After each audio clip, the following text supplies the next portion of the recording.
Muy bien, entonces ahora estamos grabando. Bien, para comenzar, nada más vamos a repasar rápidamente el programa. Vean que ya hoy estamos en la semana 3. Hoy es la biotutoría del 3 del tema 1, capítulo 3, ¿verdad? Hoy nos toca ver el movimiento en dos dimensiones.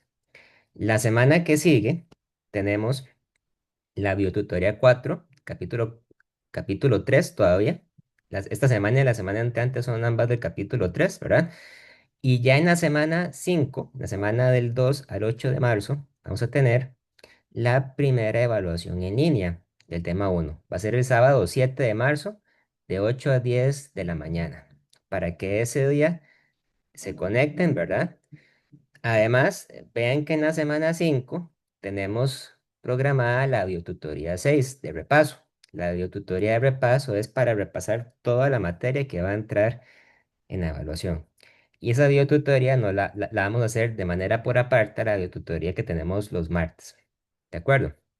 Por ese motivo, les voy a pedir que por favor, en la medida de lo posible, traten de llegar a la biotutoría de la semana 4, la biotutoría que tenemos de hoy en 8, porque ese día vamos a negociar qué día vamos a tener la biotutoría 6, la de repaso.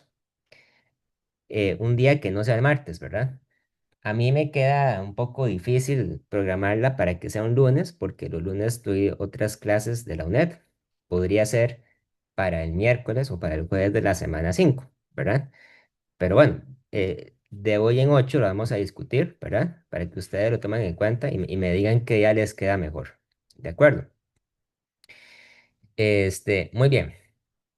Vean, por otro lado, este, ya se les asignó la primera tarea, ¿verdad? Tal vez ya lo han visto. La tarea uno se encuentra, ustedes entran a la página de AprendeU, ¿verdad?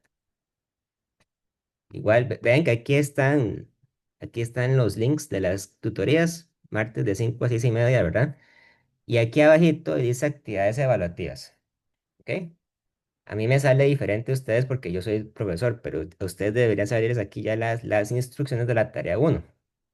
Vamos a verlo rápidamente. Vean, tarea uno, física en la vida cotidiana. Estrategia, tarea con implementación de IA, de inteligencia artificial, ¿verdad? Es una técnica novedosa, vamos a intentar aprovechar al máximo, ¿verdad? Lo que nos ofrece la inteligencia artificial, usarla responsablemente. Los objetivos son observar fenómenos físicos en situaciones reales, identificar y describir fenómenos utilizando el lenguaje científico y leyes de la física, utilizar herramientas de inteligencia artificial para explorar, complementar y aplicar conocimiento físico y resolver un problema del libro de texto de manera estructurada. Vean, las instrucciones son muy importantes. Vamos a repasarlas. Dice, realice la tarea siguiendo las instrucciones y la plantilla correspondiente. Para ello, descarga la plantilla para tareas y complete toda la información siguiendo los siguientes aspectos, ¿verdad? Vamos a ver exactamente a qué se refiere esto. La plantilla, este, la plantilla de tareas se encontraba, vean, aquí, ¿verdad? Ustedes entran a la página principal de AprendeU, se van aquí donde dice plantilla para tareas de actividad experimental, la abren, ¿ok? Vean que salen varios documentos, ¿verdad? Porque hay varios tipos de tareas. Como esta es la primera tarea y es la tarea sobre IA, entonces el documento que deben descargar es este, el segundo. ¿Lo ven, verdad? Porque dice plantilla para tarea con implementación IA. Entonces lo van a abrir, lo van a descargar y les va a salir un documento como este, ¿verdad? Lo primero que resalta a la vista es que tiene un montón de secciones marcadas en color verde y en color amarillo. Vean, por ejemplo, que dice, tarea, escriba el número, dos puntos, título de la tarea, completar, ¿verdad? Autor, completar, correo, completar. Entonces, este documento, vean, este documento está así porque se supone que todo lo que está marcado en color verde o color amarillo, ¿verdad? Son cosas que ustedes tienen que borrar y escribirlas según, ¿verdad? Según corresponda, según lo que ustedes deben poner. Obviamente, aquí sería tarea número uno, actividad complementaria con la IA, ¿verdad? Etcétera, etcétera. Autor, correo y demás, ¿verdad? Lo que viene en color verde es una recomendación de lo que ustedes deberían escribir aquí, ¿verdad? Pero no pueden dejar eso, tienen que borrarlo, ¿verdad? Dice, introducción, este apartado se enfocará a la presentación de la actividad realizada con su respectiva justificación y una breve definición conceptual de las leyes de las leyes físicas en los que se basa la tarea. Parte de lo general y va detallando hacia lo específico. Debe apoyarse en todo momento con citas bibliográficas en formato APA 7. Las fuentes utilizadas no pueden ser Wikipedia, blogs ni publicaciones en Internet sin autor o autora. Deben ser libros, artículos científicos o materiales encontrados en Internet con autor, autora y fecha de publicación. ¿De acuerdo? Completar este apartado y eliminar esta descripción, ¿verdad? Obviamente. Entonces vayan leyendo con mucho cuidado las instrucciones, ¿verdad? Tal y como aparecen en la plantilla. Vean, una cosa, ¿verdad? Tienen que utilizar citas bibliográficas serias, como libros o artículos científicos. Para esta actividad que tenemos que utilizar la inteligencia artificial, ¿verdad? Tenemos que hacer una cita según lo que contempla el APA 7 para, eh, para respuestas dadas por la inteligencia artificial. Sigamos leyendo las instrucciones para conocer más. Aquí en tarea 1. Muy bien, entonces dice, primeramente elabore una introducción basada en el contenido de la tarea, considere todos los aspectos destacados en la plantilla. Luego se le solicita que responda las preguntas de la forma más completa posible sin dejar de lado ningún aspecto. Debe resolver todo lo planteado, indicando todos los pasos necesarios descritos en la plantilla para tareas y acatando los criterios del enunciado. Elabore con base al aprendizaje adquirido las conclusiones y recomendaciones generadas. ¿Verdad? Esta es la parte de desarrollo, muy importante. La solución de la tarea debe realizarse de forma estrictamente individual, ¿verdad? Puede ser que ustedes tengan que hacer alguna actividad en parejas o en grupos en algún momento, pero esta actividad en particular tienen que hacerla de manera individual y se entregará en el entorno de la fecha prevista en la orientación de la asignatura. Dice, desarrollo. La física nos rodea y podemos encontrarla en los lugares menos esperados. A continuación, encontrarás una serie de videos que muestran situaciones comunes de la vida cotidiana donde se aplican principios físicos. Punto 1. Observación de un video inicial. Dice, se asignará un video proporcionado por la cátedra que muestra situaciones reales relacionadas con fenómenos físicos. Por ejemplo, vamos a ver videos donde aparecen situaciones de caída libre, de fuerzas de fricción, vamos a estudiar bien qué es eso, ¿verdad? Presión, ondas, etc. En la tabla 1 al final de este documento se indica el video correspondiente según el número de cédula. ¿Ok? Para ver los videos deben ingresar al siguiente link. Vamos a ingresar al link. ¿Verdad? Vean, aquí están. ¿Verdad? Estos videos los subió la profesora Mónica Pereira Monge. Ok, hay una lista, ¿verdad? De videos. Pero, ¿verdad? No tenemos que ver todos los videos. Tenemos que ver nada más los videos que nos corresponden según el número de cédula. Entonces, ustedes se van al final de la tarea, final de las instrucciones, y van a encontrarse con esta tabla que dice lista de video por estudiante, ¿verdad? A continuación aparecen dos columnas. En la columna de la izquierda viene el número de cédula y en la columna de la derecha el número de video, ¿verdad? Alguno de ustedes, no sé quién, va a tener el número de cédula 0120290271. Y a esa persona le va a tocar ver el video 3 y solo el video 3, ¿verdad? Entonces tienen que buscarse en esta tabla, ¿verdad? Y una vez que se encuentran, van a identificar el video que les corresponde. Y ese video es el que van a tener que ver para hacer esta tarea, ¿de acuerdo? Si alguien no se encuentra en la lista, nos avisa para ver cómo lo podemos solucionar, ¿verdad? Dice, descripción del video. Redacta un párrafo de 10 a 20 líneas donde describas lo que ocurre en el video asignado, con sus propias palabras. Debe referirse a los principios físicos observados en el mismo. Esta parte de la tarea, el punto 2, tienen que hacerla con sus propias palabras. Esto no se responde con IA, ¿de acuerdo? La parte que tienen que hacer con IA es el punto 3. Dice, análisis con inteligencia artificial. Usa una herramienta de IA. Por ejemplo, pueden usar ChatGPT, que es la más popular, ¿verdad? Pueden utilizar Gemini, que Gemini es la que pone Google. Cada vez que ustedes hacen una búsqueda en Google, les sale Gemini, o la que ustedes quieran, ¿verdad? Recuerden que estas tareas son gratuitas y cualquier persona las puede utilizar. Dice, y escribe el siguiente prompt. El prompt, ¿verdad? Es el texto que ustedes escriben en el chat de la IA cuando van a hacer una consulta. Dice, te voy a describir una situación real. Dos puntos. Y aquí debes describir lo observado en el video. ¿Verdad? Esta parte tienen que ponerla ustedes. Luego debes plantear la siguiente expresión. Según lo que describo, ¿qué fenómeno físico está ocurriendo? ¿Qué fórmulas o leyes están involucradas? ¿Verdad? Nota. El prompt brindado es una sugerencia. Puede cambiar la redacción. Si se realizan cambios, deben aparecer en la tarea y escribir el prompt utilizado. Copia la respuesta en la tarea tal y como aparece en la herramienta IA. Muy importante, debe escribirse la cita textual brindada por la herramienta, ¿verdad? Y para eso deben citarla utilizando lo que indica el formato APA 7 para respuestas que nos da un programa de IA, ¿verdad? El punto 3 es la única parte de la tarea en que ustedes deben copiar lo que les responda la IA. El punto 4 es una reflexión personal.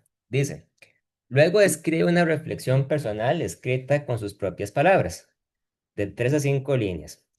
Cita al menos una referencia de un libro de física basándose en las siguientes cuestiones. ¿Estás de acuerdo con lo que respondió la IA? ¿Verdad? Porque podríamos no estar de acuerdo, ¿verdad? Podría estar equivocada. Las IA se pueden equivocar perfectamente. ¿Por qué? Se relaciona con lo expuesto, con lo expuesto en la redacción del punto 2, explica las diferencias o similitudes. ¿Ok? Vean, muy importante, ¿verdad? Ustedes saben que en la universidad hay un reglamento de conducta, hay un reglamento donde se estipulan cuáles son las faltas que puede que no, o que no debería cometer un estudiante, ¿verdad? Y una de ellas, entre las más graves, es el plagio, ¿verdad? Entonces, vean, los puntos de esta tarea que deben ser respondidos con sus propias palabras, no los pueden responder con un programa de IA, ¿verdad? Aunque ustedes no lo crean, es demasiado fácil darse cuenta cuando una respuesta no es original o no es sincera de una persona. Si es una respuesta de IA, el lenguaje es bastante artificial y podemos usar un programa para revisar o para encontrar la probabilidad de que una respuesta sea o no sea generada por IA. ¿De acuerdo? Por ese motivo es que es muy importante que ustedes pongan las citas bibliográficas según establece el formato APA, porque así es como ustedes justifican que lo que ustedes están escribiendo lo escribieron ustedes y ustedes hicieron la investigación. Si ustedes no ponen citas, es muy probable que el programa piense que ustedes están haciendo un plagio, que ustedes están copiando la respuesta que les dio ChatGPT, ¿verdad? Entonces, sean muy cuidadosos, redacten estas partes con sus propias palabras y utilicen las citas bibliográficas. Si vemos algo sospechoso, podemos estudiarlo e indagar si ustedes cometieron o no cometieron fraude. Yo estoy seguro que no lo van a hacer, ¿verdad? Pero les hago la advertencia, es importante cuidarse con esto, ¿verdad? Muy bien. Y el punto 5 dice, elige un problema relacionado del libro de texto, o sea, el libro que se llama Física, un enfoque estratégico que usamos nosotros, ¿verdad? De la asignatura que se relacione con el video desarrollado, que no haya sido resuelto en clase. Anota el número del problema, la página y el nombre del libro y resuelve en una hoja blanca escrita a mano con lapicero Siguiendo los pasos detallados y según los procedimientos explicados por los profesores del curso, explica también con palabras, con tus propias palabras, ¿verdad? ¿Qué haces en cada paso? Ah, dibuja o realiza un esquema del problema. Siempre para para resolver un problema de física es importante hacer primero un dibujo, un diagrama que me ayude a explicar detalladamente qué es lo que está pasando en ese problema, ¿verdad?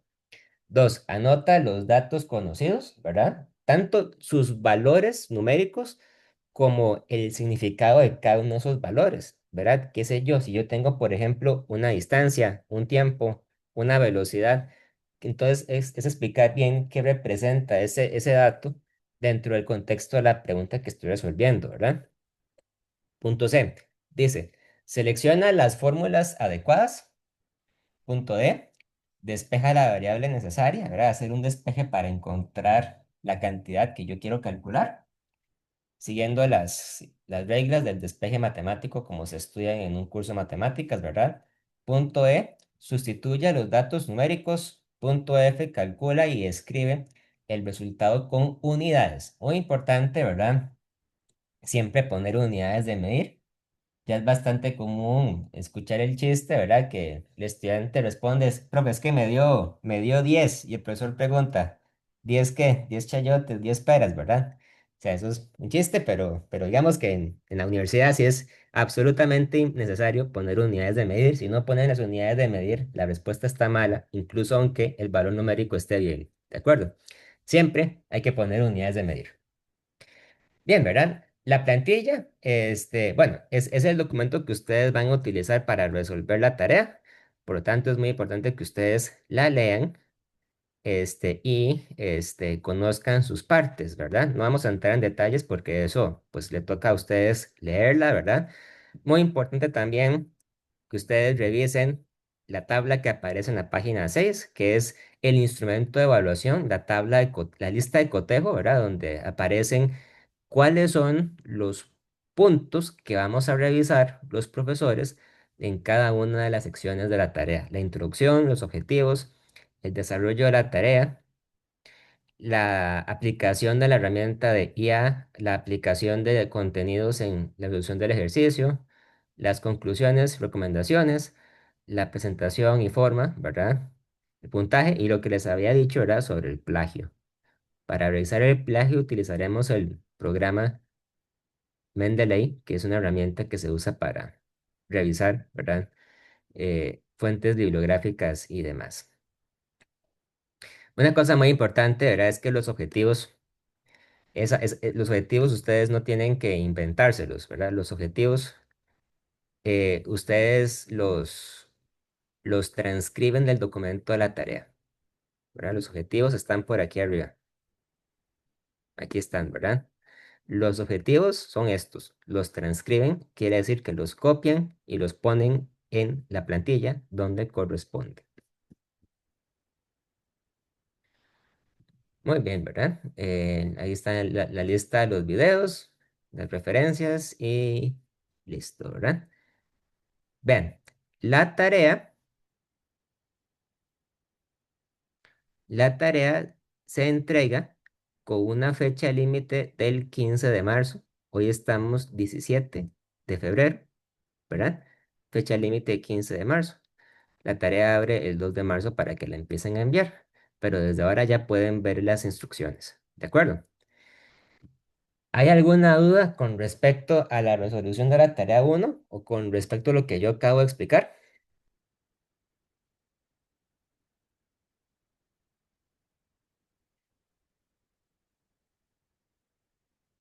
Hay una Elida Mayorga. Ujú. Profe, ahí, Sí, digamos, hay unas hojas, hay unas partes que se pueden hacer en Word y otras partes que sí hay que hacerlas en, digamos, en la hoja y tomarle la foto, ¿verdad? Eso fue lo que entendí. O todas hay que explicarlas, digamos, lo que escribe la inteligencia artificial, yo lo puedo poner directamente en la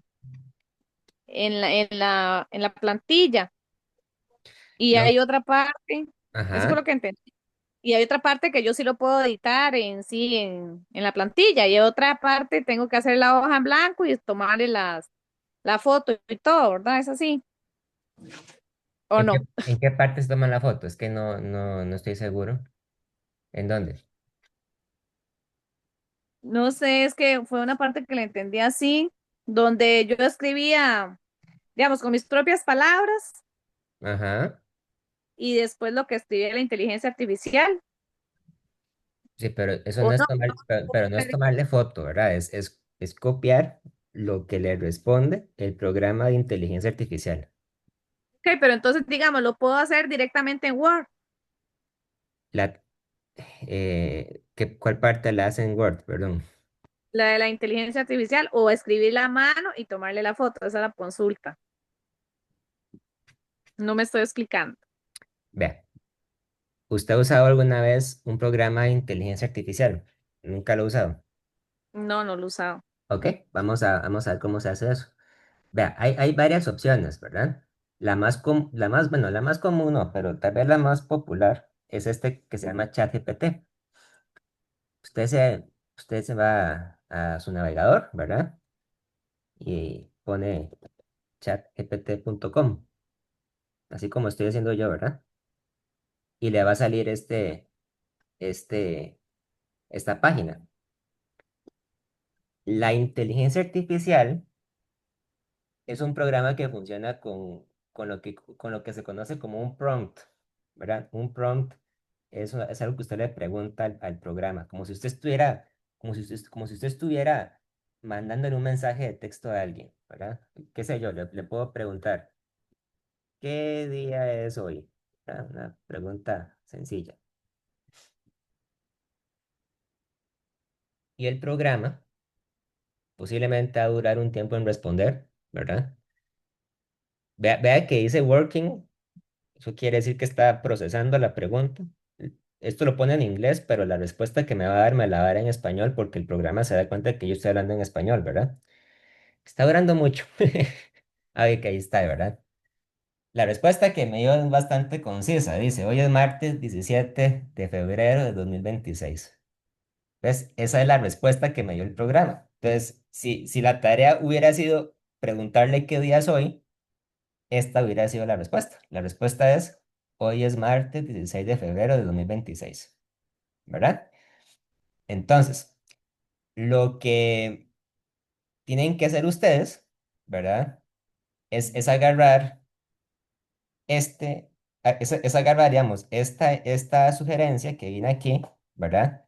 Que dice, usa una herramienta de IA, como ChatGPT, ¿verdad? Que estamos usando nosotros. Y escribe el siguiente prompt, esto.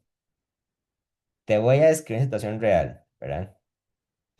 Voy a copiarlo. Voy a pegarlo aquí, ¿verdad? Pero no es así tal cual, ¿verdad? Por ejemplo, digamos que en el video ustedes vieron, estoy inventándome, ¿verdad? Porque tal vez el video no dice eso. Vemos que ustedes lo que vieron fue que hay una bola de boliche que cae en una cámara de vacío. Por poner un ejemplo, una bola de boliche que cae en una cámara de vacío. ¿Verdad? Ahora dice, ¿verdad? Según lo que describo, ¿qué fenómeno físico está ocurriendo? ¿Qué fórmulas o leyes están involucradas? Vamos a ver qué me dice. ¿Verdad? La IA es un programa que lo que hace es que estudia muchas cosas que hay en Internet, ¿verdad? En Internet hay un montón de artículos de Wikipedia, artículos científicos. Y entonces lo que hace es que en base a lo que otras personas han escrito, la IA intenta hacer un resumen de lo que yo estoy preguntando, ¿verdad? Como si fuera una persona. Realmente no es una persona porque lo que estamos viendo es simplemente una respuesta que me da un algoritmo. O sea, es un programa informático que me está respondiendo, ¿verdad? La respuesta que me da la inteligencia artificial puede tener varias secciones, como ustedes ven aquí, ¿verdad? Vean lo que dice. Con lo que describes una bola de boliche cayendo dentro de una cámara de vacío, el fenómeno físico que está ocurriendo es la caída libre ideal bajo la acción exclusiva de la gravedad. Fenómeno físico, ¿verdad? Vienen varias características, fuerzas involucradas, aparecen varias ecuaciones, estas fórmulas, ¿verdad? Ustedes puede ser que las hayan visto antes o no, ¿verdad? Será bueno que ustedes las comparen con las fórmulas que aparecen en el libro, ¿de acuerdo? Leyes o principios involucrados, más fórmulas aquí, ¿verdad? La aceleración, por ejemplo, me habla de la aceleración de la gravedad de la Tierra, que es 9,8 metros por segundo al cuadrado. Eso también hay que compararlo con lo que viene explicado en el texto, ¿verdad? Todavía vienen más ecuaciones de caída libre, ¿verdad? Estas que están aquí, que después vamos a ir estudiándolas en el curso, ¿verdad? Bueno, y vienen varias descripciones. Incluso al final, el programa de IA me pone unas sugerencias. Siempre hace eso. Dice, si quieres, en el siguiente mensaje puedo comparar vacío versus aire cuantitativamente, resolver un ejemplo numérico o conectar esto con experimentos modernos de la NASA. Vean, una característica de la IA es que si yo le pregunto la misma cosa dos veces, si yo pongo el prompt otra vez, me va a dar una respuesta parecida, pero no igual, ¿verdad? Vea que ahora me puso unas fotos. Esas fotos las sacó de internet, ¿verdad? Y me pone las mismas fórmulas, pero me las pone con una explicación ligeramente diferente, ¿verdad? Entonces lo que digo con esto es que ustedes le pueden preguntar a la IA cuantas veces quieran, pero eso sí, tomen en cuenta que la respuesta puede variar. La respuesta que me da la IA a veces puede ser errónea. O sea, la respuesta puede estar mal, perfectamente, ¿verdad? Si usted le hace una pregunta que la IA no sabe responder, entonces posiblemente le va a tirar una respuesta, pero va a estar incorrecta, ¿verdad? Porque la IA solamente sabe lo que otros han escrito en Internet. Y lo que otros han escrito en Internet puede estar bien, puede estar mal o puede estar incompleto, ¿verdad? Por eso es importante que ustedes lean bien lo que describe la IA, ¿verdad? Entonces, todo esto que me está respondiendo, esa es la respuesta de la IA. ¿Qué hacen con esto? Bueno, ustedes lo copian, ¿verdad? Es decir, la IA les puede tirar la respuesta en varias secciones. Obviamente ustedes agarran el texto, ¿verdad? Y lo acomodan bonito, ¿verdad? Lo pueden poner en partes, qué sé yo, ponen un título, el título es fenómeno físico, otro título es fuerzas involucradas, ¿verdad? Pero ahí ustedes lo van acomodando para que se vea legible dentro de la tarea. La tarea la resuelven con Word, sí, la escriben en Word, ¿verdad? Pero lo que ustedes escriben en Word es lo que ustedes copian de lo que les respondió la IA, ¿verdad? ¿Queda más claro?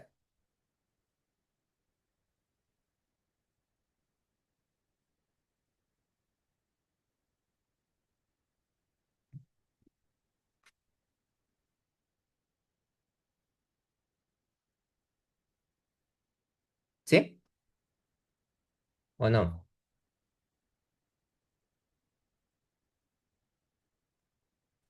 Sí, profe, a mí sí me quedó claro, gracias. Bueno, con mucho gusto. ¿Verdad? Entonces, obviamente lo que estaba advirtiéndoles que no pueden hacer, ¿verdad? Porque eso sí está mal, es que ustedes le digan a la IA, por ejemplo, que le resuelva esta parte, la parte 4, ¿verdad? O sea, ustedes no pueden llegar y copiar esto, ¿verdad? Y pedirles a la IA que le responda lo que está respondiendo, que le responda esta pregunta, porque eso no le toca hacerlo a la IA, le toca hacerlo a ustedes, ¿verdad? Ustedes pueden igual pedirle que les responda esto, pero eso no sería legítimo, ¿verdad? Lo que tienen que hacer ustedes es responderlo con sus propias palabras. Vean una cosa, si ustedes copian este texto así tal cual está, ¿verdad? Obviamente el lenguaje es bastante sospechoso, porque ninguna persona cuando está hablando coloquialmente les va a decir, ah, perfecto. Para poder escribir la reflexión personal correctamente me falta una parte clave de tu consigna, ¿verdad? Eso, ¿verdad? O sea, ustedes no pueden copiar eso y pegarlo, ¿verdad? Tienen que tener mucho cuidado con eso. Las preguntas las deben resolver con sus propias palabras, excepto el punto 3, porque el punto 3 es específicamente con IA. Lo otro que les decía es este Gemini, ¿verdad? No sé si lo han usado. Gemini es lo que aparece cuando ustedes se meten a Google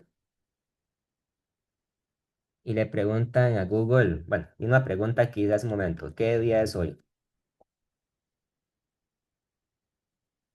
¿Verdad? Bueno, aquí no salió, pero pongamos a qué temperatura estamos en Heredia, digamos. No, tampoco. Pongamos, ¿cuál es la masa de Júpiter? Ah, ok, ahora sí salió, ¿verdad? Entonces, esto que aparece aquí, que dice AI Overview, cuando ustedes entran a Google, ¿verdad? Esto es una respuesta que está tirando un programa de IA. Es diferente a lo que... Es diferente, es un programa diferente de ChatGPT. Lo que pasa es que este es un poquito más breve, ¿verdad? Más resumido. Pero igual, digamos, ustedes podrían hacerle la pregunta a Google, ¿verdad? El prompt sería lo que ustedes escriben aquí en el buscador y entonces el programa les tira ahí una respuesta. ¿Ok? Bueno, eso es lo de la tarea, ¿verdad? Si en algún momento alguno de ustedes tiene alguna duda sobre cómo usar la inteligencia artificial, ¿verdad? Si no les queda claro, digamos, cómo hacer la búsqueda, o lo que sea, ¿verdad? Pues me pueden consultar a mí o a cualquiera de las demás profesoras y con mucho gusto le ayudamos con eso. Muy bien. Este, volviendo a los temas del curso, ¿verdad? Hoy nos toca ver el capítulo 3, ¿verdad? Durante este fin de semana, estos días que pasaron, yo les había mandado a ustedes un comunicado, ¿verdad? Explicándoles que a partir de ahora ustedes van a encontrar en la página de AprendeU un video introductorio, ¿verdad? Vean que este video va a durar 23 minutos, es bastante largo. Dar una En dirección. este video, ¿verdad? Hay un profesor que grabó una clase con la materia que vamos a estudiar hoy, ¿verdad?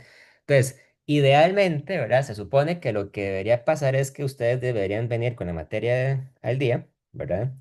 Y nosotros utilizamos el tiempo de la clase para evacuar dudas, ¿verdad? Qué sé yo, que ustedes hayan hecho alguna práctica, algún problema, digamos, que no hayan sabido resolver o lo que sea, aquí en clase lo podemos ver. Entonces, voy a comenzar por ahí. Les voy a preguntar, ¿ya han estudiado el tema del capítulo 3? ¿Tienen alguna duda? ¿Algo que quieran que yo resuelva? ¿Verdad? Porque si no, entonces vamos a repasar el tema, la materia del capítulo 3. ¿Cómo les ha ido con eso?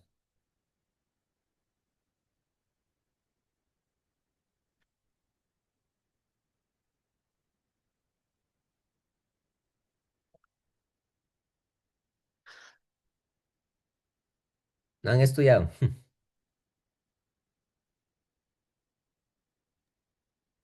Pues, sinceramente, yo no podría estudiar lo que Bueno, vean, el capítulo 3 trata sobre el tema de movimiento en dos dimensiones, ¿verdad? Y básicamente el capítulo 3 se divide en tres partes principales, que es el tema de vectores y componentes, el tema de movimiento de proyectiles y el tema de movimiento circular. Digamos que estos dos últimos temas se pueden deducir a partir del tema de movimiento, a partir del tema de vectores y componentes, ¿verdad? Tal vez sea bueno si yo empiezo a explicar eso, digamos, un poquito y después vamos viendo en la semana que sigue, digamos, vamos viendo dudas que vayan surgiendo con el tema. Entonces, hace unas semanas yo les había explicado a ustedes, ¿verdad? Que en física nosotros podemos agrupar las cantidades en dos grupos, ¿verdad? Ustedes pueden tratar con cantidades que son escalares y con cantidades que son vectoriales o vectores, ¿verdad? Ahora bien, en física vamos a ver que un vector, como ya hemos estudiado, es una cantidad que tiene magnitud y dirección, ¿ok? Vean que estoy con la pizarra. Por favor, traten de no tocar la pizarra a menos que quieren señalarme algo, ¿verdad? Porque si ustedes tocan la pizarra se puede mover un poco. Bien, ¿cómo es que nosotros podemos representar en una pizarra un vector? Generalmente los vectores son cantidades que aparecen escritos como una letra, por ejemplo, la letra A, pero yo le voy a poner a esa letra A una flecha arriba. Cuando yo le escribo una flecha, estoy indicando que esa cantidad es un vector. Y los vectores se pueden escribir por medio de dos cantidades, que vamos a llamar las componentes. Por ejemplo, yo podría decir que hay un vector A y el vector A es 2,3, por decir algo, ¿verdad? Pongámosle otros valores, pongámosle 3,4 por motivos que van a quedar más claros más adelante. ¿Ok? Entonces, el vector es una entidad, digamos, que ustedes pueden dibujar. Ustedes lo que hacen es que dibujan un plano cartesiano, ¿verdad? Como los que usan en matemáticas, que tiene un eje X, un eje Y. El eje X generalmente es el eje horizontal y el eje Y es el eje vertical, ¿verdad? Y los ejes, ustedes pueden ver, ¿verdad? Se dividen o se gradúan, ¿verdad? En el eje X tengo el punto 1, el punto 2, el punto 3, el 4, ¿verdad? También tengo los puntos negativos, -1, -2, -3, ¿verdad? Los números positivos generalmente van del lado derecho del eje X y los puntos negativos generalmente van del lado izquierdo del eje X. Por otro lado, el eje Y también tiene sus componentes, tiene sus valores, ¿verdad? En el eje Y decimos que los números positivos van arriba. 1, 2, 3, ¿verdad? 4. Y los negativos van debajo. -1, -2, -3, etcétera, ¿verdad? El punto que está en el centro se llama el origen. El origen es el punto donde tanto el eje X como el eje Y valen cero. ¿De acuerdo? Entonces, si yo tengo un vector y ese vector es el vector 3,4, lo que tengo que fijarme es que el primer número siempre va a ser la coordenada en el eje X, que la voy a llamar AX, y el segundo número va a ser la coordenada en el eje Y, que la voy a llamar AY, ¿verdad? Entonces yo busco en el eje X el 3 está aquí, ¿verdad? En el eje Y el 4 está acá. Entonces yo llego, ¿verdad? Busco donde se cruzan y se cruzan en este punto. Ahora, una cosa muy importante es que los vectores no son puntos, ¿verdad? Como podrían serlo en matemáticas. Los vectores son flechas. Entonces vamos a dibujarlo como una flecha. El vector A sería esta flecha que sale aquí.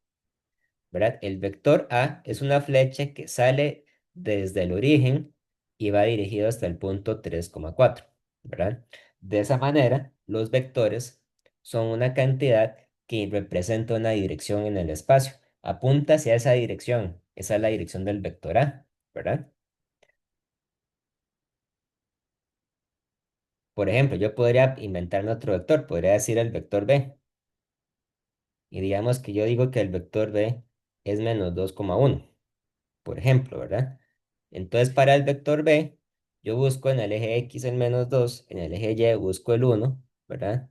Veo dónde se cruzan ahí, y entonces el vector B va a ser esta otra flecha. El vector B apunta en una dirección que va hacia la izquierda, hacia arriba y hacia la izquierda, ¿verdad? Generalmente, el plano cartesiano se divide por conveniencia en cuatro regiones diferentes. En cuatro cuadrantes, ¿verdad? Sería el cuadrante uno, que es arriba a la derecha, el cuadrante 2, que es arriba a la izquierda, el cuadrante 3, que es abajo a la izquierda, y el cuadrante 4, que es abajo a la derecha, ¿verdad? Entonces, lo que estamos estudiando nosotros aquí es cómo estudiar los vectores cuando son vectores en dos dimensiones. Obviamente, el universo, el mundo que nos rodea, tiene tres dimensiones, ¿verdad? Y a veces para representar de manera más conveniente un vector hace falta utilizar las tres dimensiones. Por ahora, por simplicidad, vamos a limitarnos solamente al caso de vectores en dos dimensiones. ¿Ok? El vector A, entonces, apunta hacia el primer cuadrante. El vector B apunta hacia el segundo cuadrante. El vector C apunta hacia el tercer cuadrante. Perdón, no hay vector C, perdón. El tercer cuadrante sería este, ¿verdad? Y el cuarto cuadrante sería este. Básicamente podríamos decir que el primer cuadrante son los puntos o los vectores donde la componente en X y la componente en Y son positivas, ¿verdad? En el segundo cuadrante, como está del lado izquierdo, la componente en X es negativa, pero como está arriba, la componente en Y es positiva, ¿verdad? El tercer cuadrante está hacia la izquierda y está hacia abajo. Entonces aquí X es negativo y Y también es negativo. ¿Cómo sería para el cuarto cuadrante? Bueno, el cuarto cuadrante está hacia la derecha y hacia abajo. Como está hacia la derecha, la X queda positiva, pero como está hacia abajo, la Y queda negativa. ¿Ok? Muy bien. Vean, los vectores tienen una propiedad muy importante que es la magnitud. ¿Ok? La magnitud podemos interpretarla como el tamaño de la flecha, ¿verdad? Independientemente de la dirección hacia donde apunte, la magnitud del vector representa el largo de la flecha.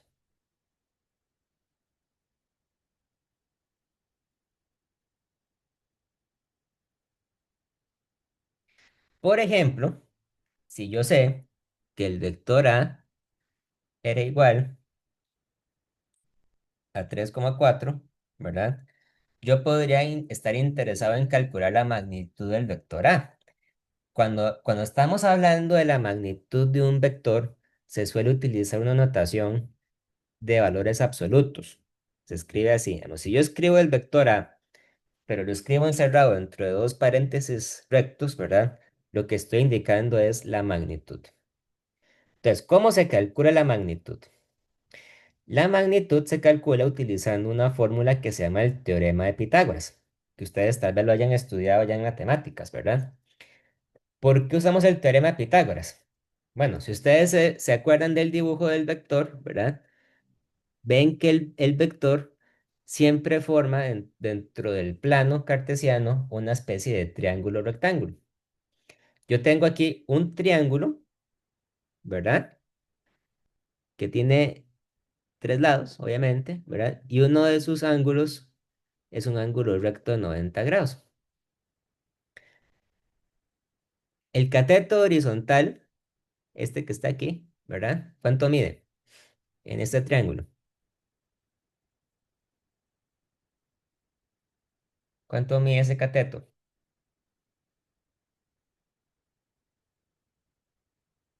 Aquí en el dibujo sale, ¿verdad? ¿Cuánto mide ese cateto de lado? Si cada uno de estos números representan centímetros, por ejemplo, ¿cuántos centímetros mide el cateto horizontal? 3 centímetros. Ajá, ¿verdad? Mide 3. 3, digamos, pongámosle 3 nada más. Pero bueno, en general, ¿verdad? Ese cateto mide una cantidad que yo estoy llamando a X, ¿verdad? En este caso a X vale 3, pero en otros casos podría valer un número diferente. ¿Y cuánto mide el cateto vertical? ¿Cuánto mide? 4. Mide 4, ¿verdad? Muy bien. En este caso mide 4, pero en general a esa cantidad yo la voy a llamar a Y, ¿verdad? Y a Y vale 4. Ok. El lado más grande del triángulo se llama la hipotenusa, ¿verdad? Y la hipotenusa representa el valor de la magnitud. La hipotenusa mide qué tan larga es la flecha. Si ustedes tienen un triángulo rectángulo, ¿verdad? Y ustedes saben cuánto miden los dos lados pequeños, entonces, ¿cuál es la fórmula que tienen que utilizar para calcular el tamaño del lado que hace falta? Lo que utilizan es entonces Pitágoras, ¿verdad? Pitágoras dice que la magnitud al cuadrado es igual a ax al cuadrado más ay al cuadrado. ¿Verdad? ¿Se acuerdan? Pitágoras lo que decía es que la suma del cuadrado de los catetos es igual al cuadrado de la hipotenusa, básicamente, ¿verdad? Entonces yo puedo utilizar esa fórmula para encontrar el valor de la magnitud, para encontrar el, el valor del lado que hace falta, que es el lado más largo, ¿ok? Pero la fórmula, así como está escrita, ¿sí? ¿Me iban a preguntar algo? ¿No? Ok. Vean, la fórmula, así como está escrita, no sirve, ¿verdad? Porque lo que me está calculando es la magnitud elevada al cuadrado, pero lo que yo quiero es solo la magnitud. Es decir, no la quiero elevada al cuadrado. Entonces, ¿qué tengo que hacer para que no esté elevada al cuadrado?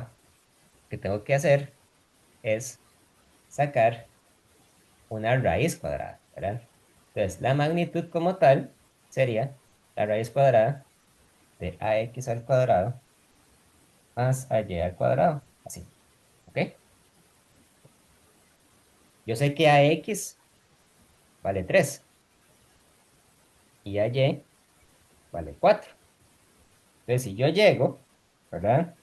Agarro mi calculadora científica y calculo cuánto vale eso, me va a quedar que la magnitud es igual a 3 al cuadrado más 4 al cuadrado dentro de una raíz. A ver, ¿cuánto da eso? ¿Quién lo sabe? ¿Cuánto da eso? Da un número bonito. ¿Cuánto da? 5. Da 5, ¿verdad? En general, no les va a dar un número bonito, ¿verdad? Lo más probable es que la respuesta que ustedes saquen sea un número irracional. Pero en este caso da 5 porque eso es una terna pitagórica, ¿verdad? Pitágoras sabía en la antigüedad que habían ciertos triángulos especiales que los lados daban números enteros. Es una terna pitagórica, ¿verdad? Porque uno de los lados mide 3, el otro mide 4, el otro mide 5 y es un triángulo rectángulo, ¿verdad? Entonces, el largo de la flecha vale 5, ¿ok? Pero si yo quisiera calcular, por ejemplo, la magnitud del vector b, este que está aquí, menos 2,1, ¿verdad? Para el vector b, yo también puedo aplicar Pitágoras, no hay ningún problema. Y yo diría que es la componente en x, que sería bx al cuadrado, más la componente en y al cuadrado, que es by al cuadrado. Nada más que en este caso, bx es menos 2 y by es 1, ¿verdad? Tiene otros valores. Entonces, la magnitud de b es la raíz cuadrada de menos 2 al cuadrado más 1 al cuadrado, ¿verdad? Eso da raíz cuadrada de 5. Ojo una cosa, ¿verdad? Algunas veces las componentes de los vectores van a ser números negativos, o en este caso, px es igual a menos 2. Pero como está elevado al cuadrado, aunque el número sea negativo, cuando se eleva al cuadrado se convierte en positivo, ¿verdad? Menos 2 al cuadrado es 4. 4 más 1, 5, ¿verdad? Y 5 es aproximadamente 2,23, etcétera, ¿verdad? Esa respuesta, ese número ya no será antena pitagórica, porque ahí sí me estaría dando un número feo, ¿verdad? Un número irracional. ¿De acuerdo? Muy bien. Entonces, hasta este momento, ¿verdad? Hemos hecho un uso bastante intuitivo del concepto de componente de un vector, ¿verdad? Si yo les pregunto a ustedes qué es la componente de un vector, podríamos pensar que la componente de un vector es como por decirlo así, los lados del vector, ¿verdad? Donde se encuentra en el eje X y donde se encuentra en el eje Y. Una descripción que es un poco más conveniente, ¿verdad? Para explicar qué son las componentes del vector, es imaginarnos que yo tengo, por ejemplo, sistema de coordenadas, ¿verdad? Y dibujo el vector A aquí, ¿verdad? Que puede tener una dirección cualquiera, una dirección arbitraria. Y digamos que yo llego y dibujo encima del vector A una fuente de luz, digamos que dibujo un sol, algo así. Bueno, es que eso no, un sol, algo así, ¿verdad?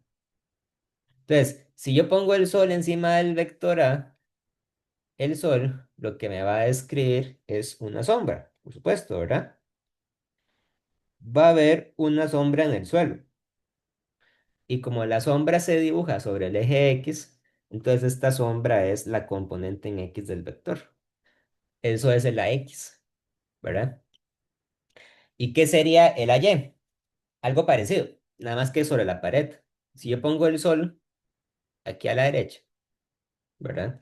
Entonces también se va a formar una sombra, pero esta vez la sombra se va a formar sobre la pared. Entonces esto que está aquí es el AY, ¿verdad? Entonces, de una manera intuitiva podríamos decir que las componentes del vector son como las sombras. Lo que pasa es que eso no es un lenguaje matemático serio, ¿verdad? Lo correcto sería decir que las componentes representan, voy a poner, representan las proyecciones, esa es la palabra correcta, las proyecciones del vector sobre los ejes. ¿Ok? Las proyecciones son las sombras, es eso, ¿verdad? Nada más que se llama así, es la proyección que forma, o la sombra que forma el vector sobre el eje X y sobre el eje Y, ¿verdad? ¿Hay que dibujar los soles? No, no hay que dibujarlos, ¿verdad? Es nada más una ayuda para entender qué es, ¿verdad? Pero podemos entender que las proyecciones representan las componentes. Si yo conozco las componentes, yo sé hacia dónde apunta el vector y yo puedo calcular la magnitud del vector. ¿De acuerdo? ¿Hasta aquí alguna duda, alguna pregunta?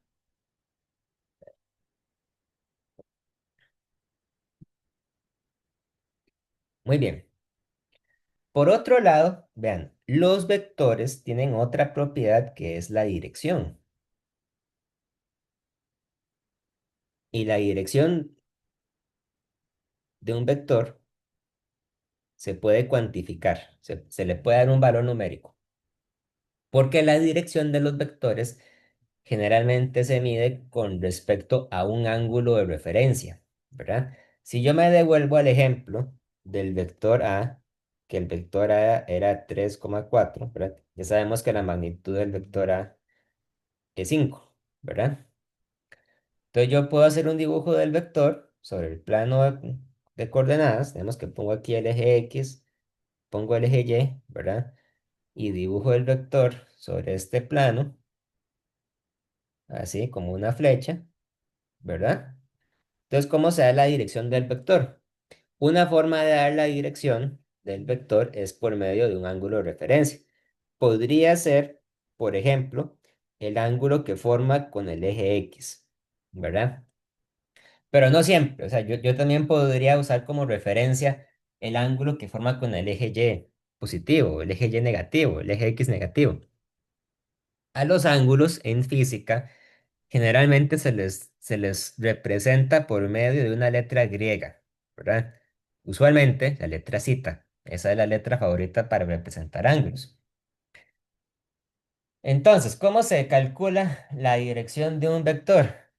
Bueno, si como este vector tiene componente en X de 3 y componente en Y de 4, ¿verdad? Este sería el AY y este sería el AX. Entonces yo lo que puedo hacer ahora es jugar con la trigonometría, ¿verdad? Con las propiedades de los triángulos. Tengo un triángulo rectángulo, ángulo de 90 grados, ángulo zeta. Yo sé que este lado se llama AX y vale 3. Este lado se llama AY, vale 4. Este otro lado que está aquí, la hipotenusa, yo sé que vale 5, ¿verdad? Y lo que yo puedo aplicar aquí entonces son las fórmulas trigonométricas. ¿Se acuerdan? Son tres: coseno, seno y tangente, ¿verdad? El coseno de zeta, por definición, ¿verdad? En matemáticas, un matemático siempre le va a decir a usted que la definición del coseno, ¿cuál es? ¿Cómo se define el coseno de un ángulo? ¿Cómo se define el coseno de un ángulo?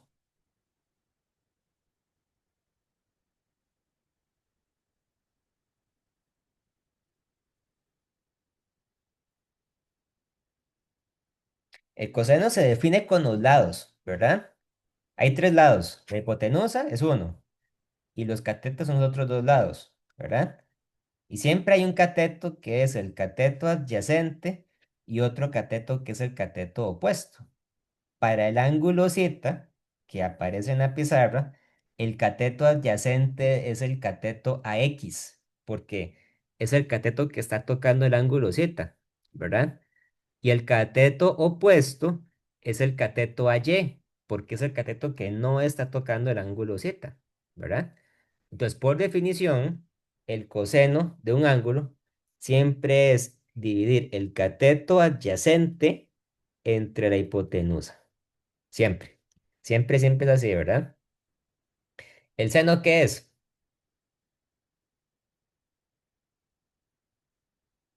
El seno se obtiene cuando dividimos el cateto opuesto entre la hipotenusa, ¿verdad? Y la tangente,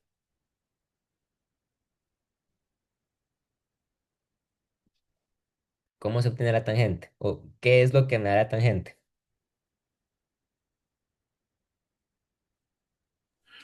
En dividir ambos los catetos, nada más. Muy bien. ¿Cuál cateto va arriba y cuál va abajo?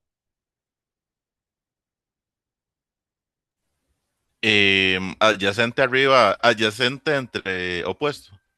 No, al revés. Arriba va el opuesto y abajo va el adyacente, ¿verdad? Sería dividir el cateto opuesto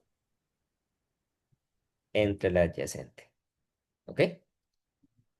Entonces, vean, si yo me atengo a esas definiciones, eso quiere decir que en este caso el coseno de zeta se obtiene al dividir a x entre la magnitud del vector, ¿verdad? Porque a x es el cateto adyacente y la magnitud es la hipotenusa, ¿verdad?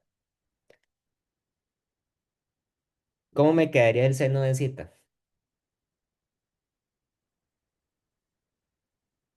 ¿Quién es el opuesto? El 4, Ok, es el que vale 4, pero pero en general, ¿cómo se llama ese lado? la hipotenusa, ¿no? No, Solo puede AY, ¿verdad? AY. adyacente.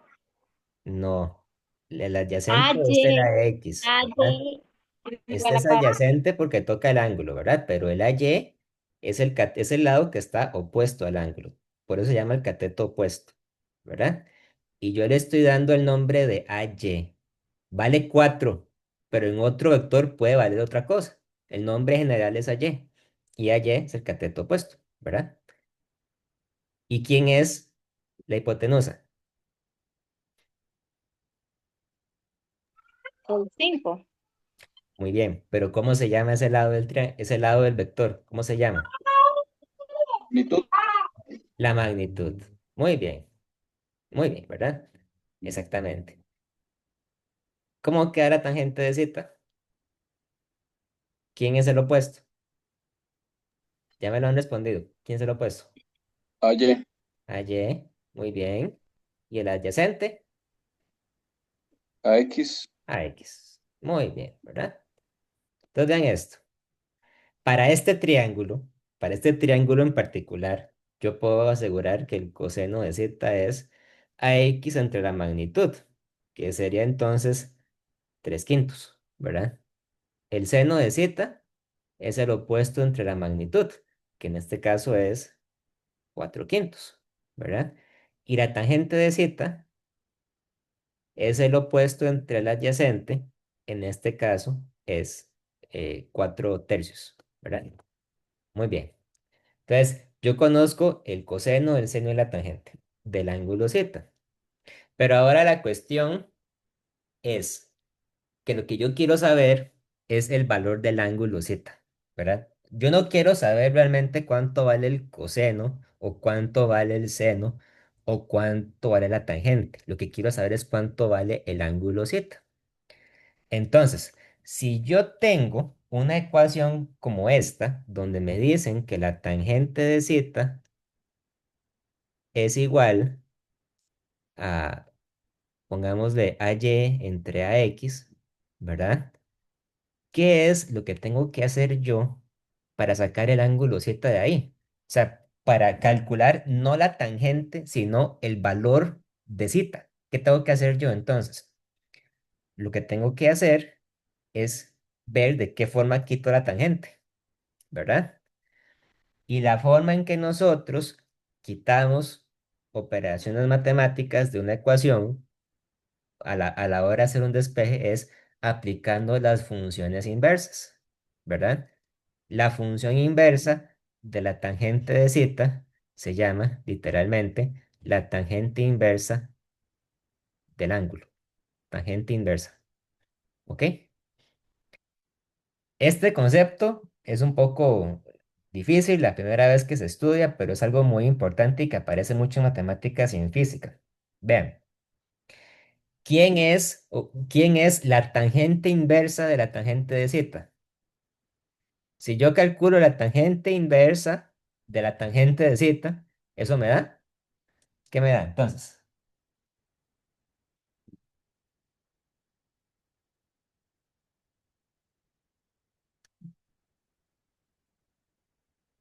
La tangente inversa de la tangente de zeta es simplemente, simplemente es zeta, ¿verdad? Zeta sería la tangente inversa de AY sobre AX.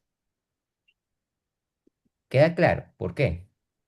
Pensemos en un ejemplo más sencillo. ¿Cuál es la operación matemática inversa a sumar?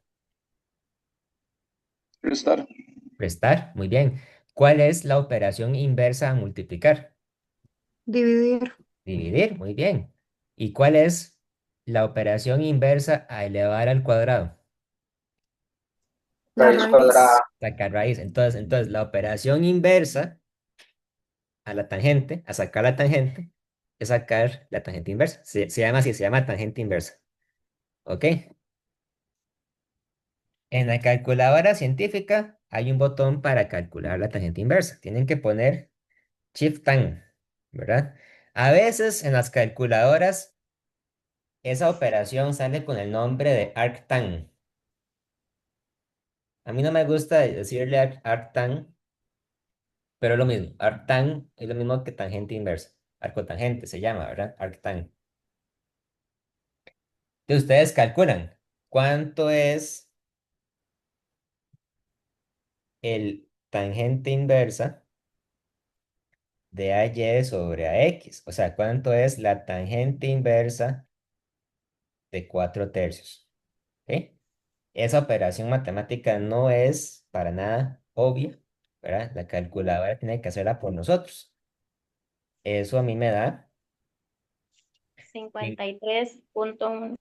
muy bien, 53, pongámosle 53,13 grados. ¿Ok? Ese angulito que acabo de calcular, ese ángulo de 53,13 grados, es el que me da la dirección del vector, ¿verdad? Pero vean, el ángulo por sí solo, aunque es necesario, no es suficiente para dar la dirección, ¿verdad? Yo no puedo simplemente llegar y decir que la dirección es 53,13 grados, ¿verdad? Porque si yo hago eso, no estoy explicándole a la otra persona cómo se mide ese ángulo, ¿verdad? O sea, yo digo, hay un ángulo, pero no digo cómo se mide el ángulo, ¿verdad? Entonces, eso hay que explicarlo con palabras. Yo podría responder, por ejemplo, ¿verdad? Que la dirección del vector A es 53,13 grados sobre el eje X positivo. Porque ese ángulo yo lo podría medir con el eje Y o con el eje Z, ¿verdad? O sea, hay muchas formas de medir ángulos. Yo tengo que decir cómo es que se mide ese ángulo, con respecto a qué se está midiendo ese ángulo. ¿De acuerdo? ¿Alguna duda hasta acá? Sí, profe, cuando vaya a sacar el ángulo tengo que hacer siempre eso. Hay varias formas. De hecho, hay tres formas diferentes de sacar el ángulo. Yo podría usar la tangente, podría usar el seno o el coseno. Y en teoría cualquiera de los tres funciona bien, ¿verdad? Pero digo yo, hacerlo así con el, ponerle el -1. Hay que sacar la función inversa, ¿verdad? Si no, si usamos el coseno, tendríamos que usar el coseno inverso, ¿verdad? Y si usamos el seno inverso. Vean, Ok. ¿cómo sé yo cuál de los tres usar? ¿Cómo podríamos saber cuál de los tres hay que usar?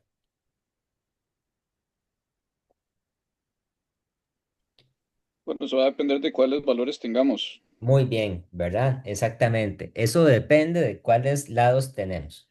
Si yo utilizo el coseno, es porque yo sé cuánto vale a x y cuánto vale la hipotenusa.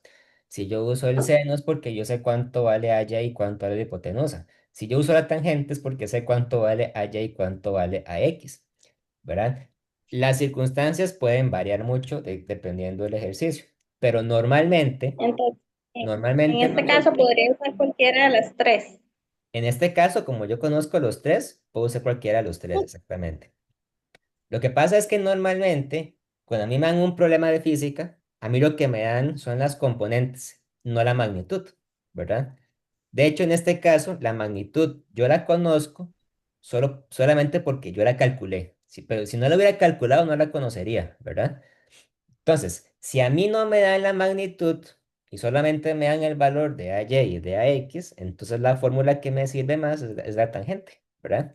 A menos que yo me tome el trabajo de calcular la magnitud, entonces ahí podría ver si utilizo el seno o el coseno, ¿verdad? Pero casi que de manera general lo que se recomienda es usar la tangente, aunque el seno y el coseno se pueden usar en cualquier caso siempre y cuando yo conozca el valor de la magnitud que se puede calcular con Pitágoras. ¿De acuerdo?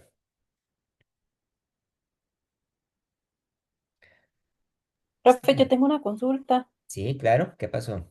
Ay, qué pena, vieras que a mí la calculadora no me dio eso, me dio 59.033. No ¿Cuánto, sé si es que me cuánto le equivoco dio? más, porque me dio 59.033. No sé por qué, si yo hice lo que usted dijo, lo de Shift Tan. Vamos a ver. Eh,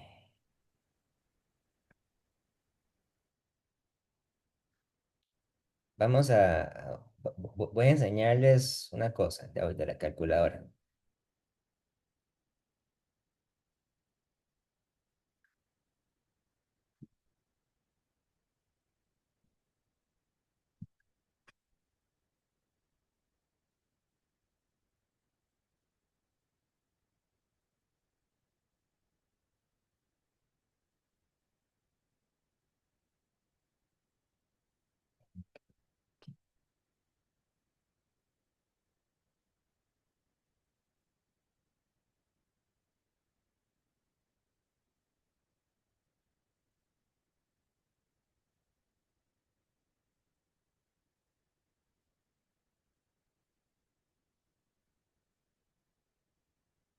Aquí. Vean. Hay muchos modelos de calculadora, ¿verdad? Generalmente ahora el modelo que se usa más es parecido al que ven en la pantalla, ¿verdad? La calculadora negra que tiene los botones rojos. Cuando ustedes encienden la calculadora, van a encontrarse que en la pantallita, en la parte de arriba, hay una letra. En este caso, a mí me sale la letra R. ¿Alguien sabe qué significa la letra R en este caso?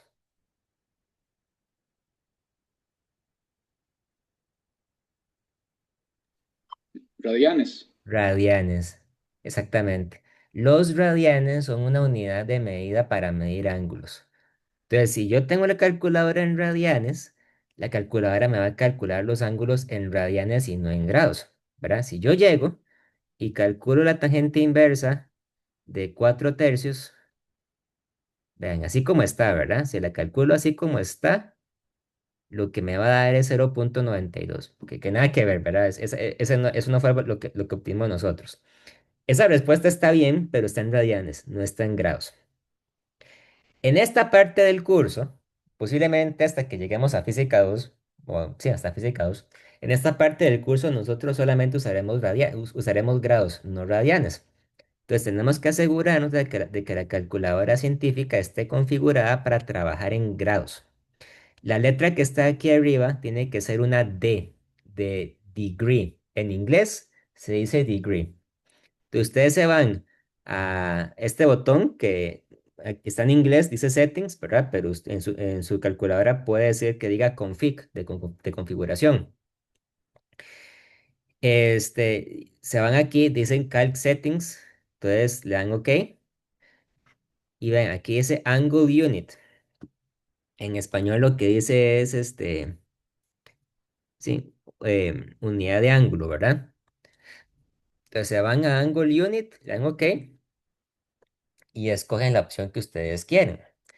Nosotros usaremos generalmente la primera, la que dice degree. La que dice radian se utiliza en algunos casos en física 2, pero ya en ese caso ustedes van a ver cómo se usa, ¿verdad? Todavía no la vamos a utilizar nosotros. Y la que dice gradian, esa no se usa en ningún caso. El gradian es una unidad de medida para ángulos que inventaron en Francia. Un gradián se define de manera tal que un ángulo recto son 100 gradianes, ¿verdad? No 90 como son 90 grados, sino 100 gradianes. Esa no se usa nunca. Si a ustedes les sale la letra G, también está mal, porque no es G de grado, es G de gradián, que no es lo ideal. Tienen que poner la primera que dice degree, opción uno, ¿ok? Ahí está, opción uno degree, se devuelven y ahora sí, ustedes calculan, ay, perdón, calculan la tangente inversa de 4 tercios, le dan x 53,3, ¿verdad? Yo creo que si está en gradianes, sí le da 59. Es algo así, digamos, si está en gradianes, pero tiene que estar en grados. ¿Ok? ¿Revisaron eso? ¿Queda claro? Sí, que claro. Muy bien, ¿verdad? Hay otras calculadoras diferentes, ¿verdad? La configuración o los detalles de la configuración pueden variar según el modelo. Si tuvieran alguna duda, con mucho gusto me pueden preguntar, ¿verdad? Pero generalmente es irse a configuraciones, calc settings, angle unit, ¿verdad? Y ahí sale las opciones para que ustedes escojan. Bueno, Profe, una consulta. sí. El tema de esto de la RD y tal, ¿no afecta en nada al usarlo en matemática? El tema de las unidades. Sí, de grados. Sí, Ujú. o sea, sí, claro que sí afecta porque eso le va a dar una respuesta diferente. Vea, por ejemplo, si yo pongo la calculadora en grados, degrees, ¿verdad? Y le digo, calcúleme el coseno de 90. ¿Cuánto tiene que ser el coseno de 90? Cero, ¿verdad? Pero si está en gradianes, si está en radianes, ¿qué va a pasar? Usted le da calc settings, angle unit, lo deja en radianes, digamos, y se devuelve y calcula el coseno de 90, le da otra cosa que nada que ver, ¿verdad?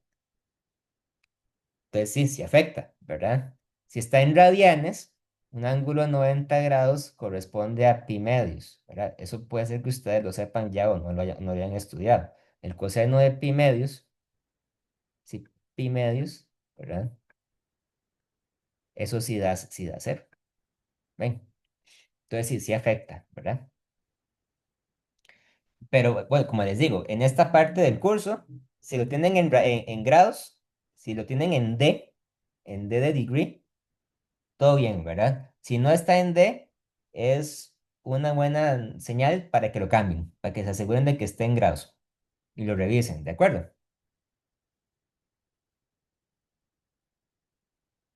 Listo. Sí, profe, muchas gracias, ya lo cambié. Muy bien, muchas gracias.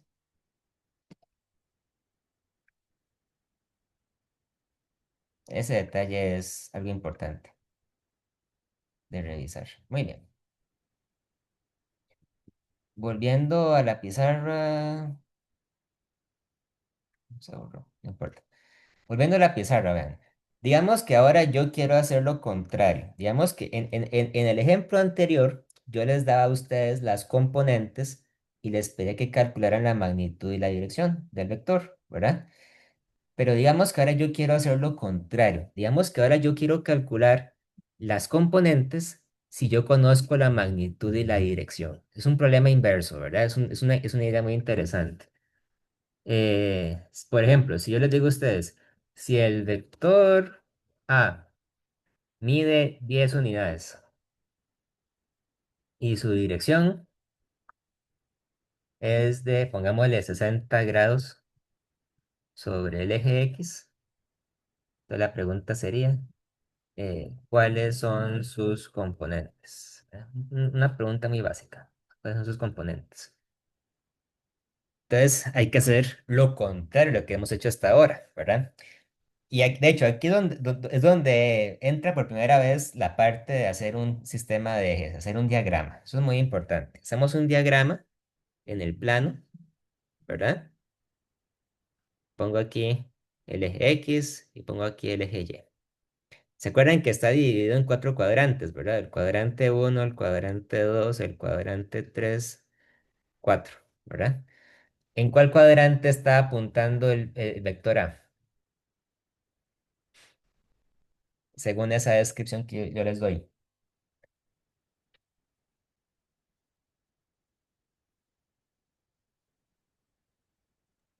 A la X de la derecha. Ujú. Sí, primer cuadrante, ¿verdad? Yo tengo aquí el vector A, ¿verdad? Y me dicen que forma un ángulo de 60 grados. Pongámosle aquí el ángulo Z, 60 grados sobre el eje X. ¿Y cuánto mide la flecha?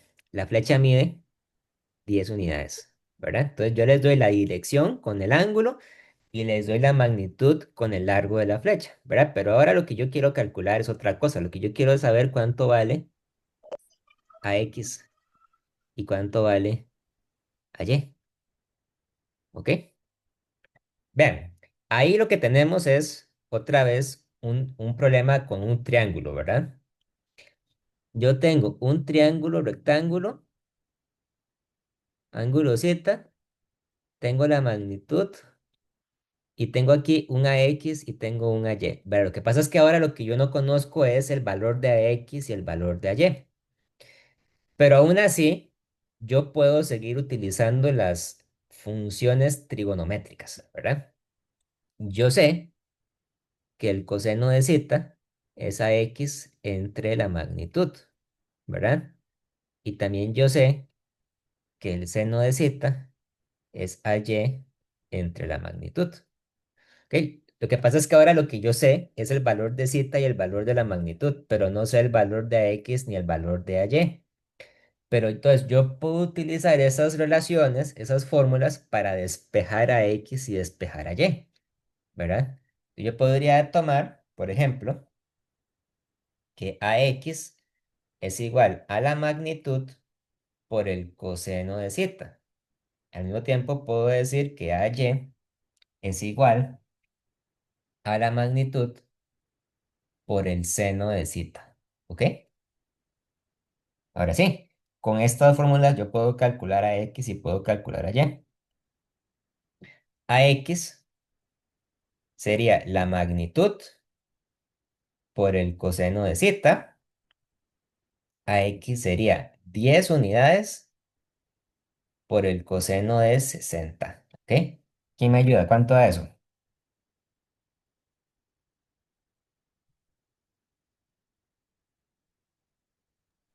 5. 5, ¿verdad? 5 unidades. Da 5 porque el coseno de 60 es un medio, ¿verdad? Entonces la mitad de 10 es 5, ¿verdad? ¿Y cuánto vale AY? AY sería la magnitud por el seno de zeta. Entonces sería igual a calcular 10 por el seno de 60. ¿Cuánto da eso? 5 raíz de 3. Da un número irracional, ¿verdad? Sí, da 5 por raíz de 3. Y 5 por raíz de 3 es aproximadamente, ¿verdad? 8,66. ¿Ok? Mm. Muy bien. Eso quiere decir, entonces, que el vector A va a ser un AX y un AY, ¿verdad? El vector A va a ser igual a 5 en el eje X, ¿verdad? Y 8,66 en el eje Y, aproximadamente. Entonces, así es como yo calculo las componentes cuando yo conozco la magnitud y la dirección. Las componentes las puedo calcular usando el seno y el coseno. ¿Ok? ¿Alguna duda hasta acá?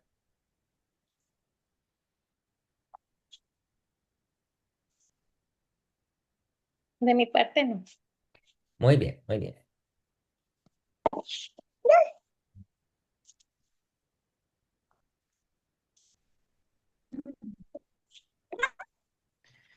Vean, vamos terminando ya, vean, para ir cerrando la tutoría de hoy, la tarea, digamos, moral que les voy a dejar, llamémosla así, ¿verdad? Es que ustedes se lean el capítulo del libro, el capítulo 3, ¿verdad? Ya nosotros hoy hablamos un poquito acerca de los vectores, ¿verdad? Cómo se sacan las componentes, cómo se calcula la magnitud y la dirección, ¿verdad? Hay una operación matemática que hay que estudiar que es la suma de vectores o la resta de vectores, también llamada sustracción de vectores, ¿verdad? Para sumar los vectores, lo que se hace es que se coloca este, la punta de un vector sobre la flecha del otro vector, ¿ok? Sobre el origen de otro vector, algo así, ¿verdad? Si yo tengo un vector D y un vector E, entonces si yo pongo el vector E sobre la punta del vector D, eso me da la suma de los vectores. Y la suma de los vectores es a su vez otro vector. D más E sería el vector que sale del origen y termina en la punta del vector E. También está la operación de multiplicar un vector por un escalar, ¿verdad? Tienen que leer cómo se hace eso. Muy bien, ¿verdad? Sistemas coordenados y componentes, esto fue lo que hemos explicado hoy, ¿verdad? Pero igual tienen que leérselo, eso es muy importante. Lo del seno y el coseno, ¿verdad? Todo eso viene ahí. Em,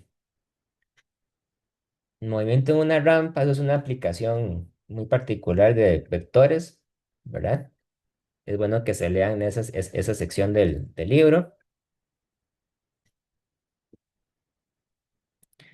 A veces la página se queda un poco pegada. Pero bueno, lo que debería salir ahora es el capítulo de movimiento circular y el de movimiento parabólico. Vean, el movimiento parabólico es una generalización de lo que vimos la semana pasada. La semana pasada hemos estudiado muy rápidamente el tema de caída libre en una dimensión. Pero cuando los cuerpos se mueven en dos dimensiones, en caída libre, forman una parábola, ¿verdad? Las parábolas son entonces una aplicación del movimiento en dos dimensiones y para estudiarlas hace falta aplicar vectores. Eso tienen que estudiárselo. ¿Ok? Muy bien. Aquí está, movimiento en dos dimensiones. Las parábolas y movimiento de proyectiles, muy bien. Y después sigue el movimiento circular.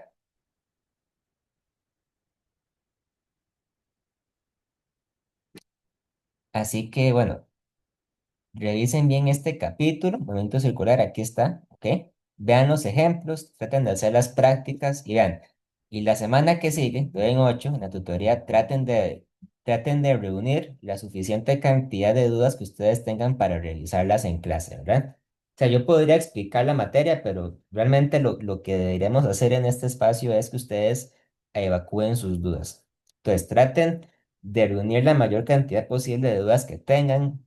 Ojalá sean del capítulo 3, pero igual si tienen dudas del capítulo 1 o del capítulo 2, podemos verlas en clase, ¿verdad?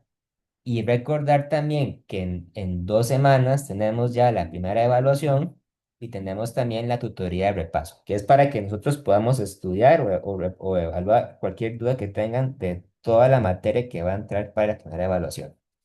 ¿De acuerdo? ¿Alguna duda hasta acá?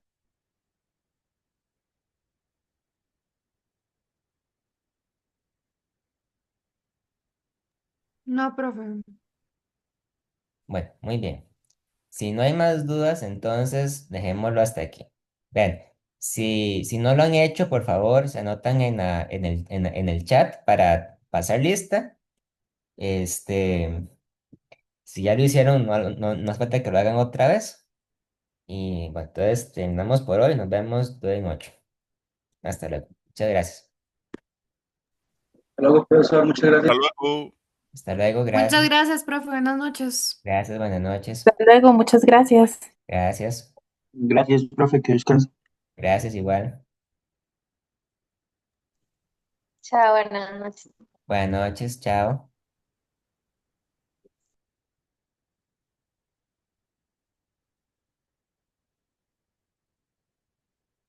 Hasta luego.